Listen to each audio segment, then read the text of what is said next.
ಇಂಟರ್ವ್ಯೂನಲ್ಲಿ impress ಮಾಡಬೇಕಾ? ಈ short sentences ನ ಯೂಸ್ ಮಾಡಿ. Tell me about yourself ಅಂತ ಕೇಳಿದಾಗ don't say I am Akash, I am from Bangalore. Say I am Akash, a digital marketing specialist. ಕನ್ನಡದಲ್ಲಿ ನಾನು Akash, digital marketing specialist. Why this job ಅಂತ ಕೇಳಿದಾಗ don't say I want a job. Say I want to grow my career here. ಕನ್ನಡದಲ್ಲಿ ನಾನು ಇಲ್ಲಿ ನನ್ನ ವೃತ್ತಿ ಜೀವನವನ್ನ ಬೆಳೆಸೋಕೆ ಇಷ್ಟಪಡ್ತೀನಿ. ವಾಟ್ ಆರ್ ಯೋರ್ ಸ್ಟ್ರೆಂತ್ಸ್ ಅಂತ ಕೇಳಿದಾಗ don't say I work very hard. Say I am a quick learner and team player. ಕನ್ನಡದಲ್ಲಿ ನಾನು ಬೇಗನೆ ಕಲಿಯುತ್ತೇನೆ ಮತ್ತು ಎಲ್ಲರೊಂದಿಗೆ ಬೆರೆತು ಕೆಲಸ ಮಾಡ್ತೀನಿ.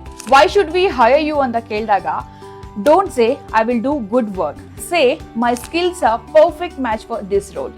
ಕನ್ನಡದಲ್ಲಿ ನನ್ನ ಕೌಶಲ್ಯತೆಗಳು ಈ ಕೆಲಸಕ್ಕೆ ಸರಿಯಾಗಿ ಹೊಂದುತ್ತದೆ. ಈಸಿ ಅಲ್ವಾ? ಇನ್ನೂ ಹೆಚ್ಚು ಟಿಪ್ಸ್ಗಾಗಿ ಇಂಗ್ಲಿಷ್ ಪಾರ್ಟ್ನರ್ ಕನ್ನಡನ ಫಾಲೋ ಮಾಡಿ.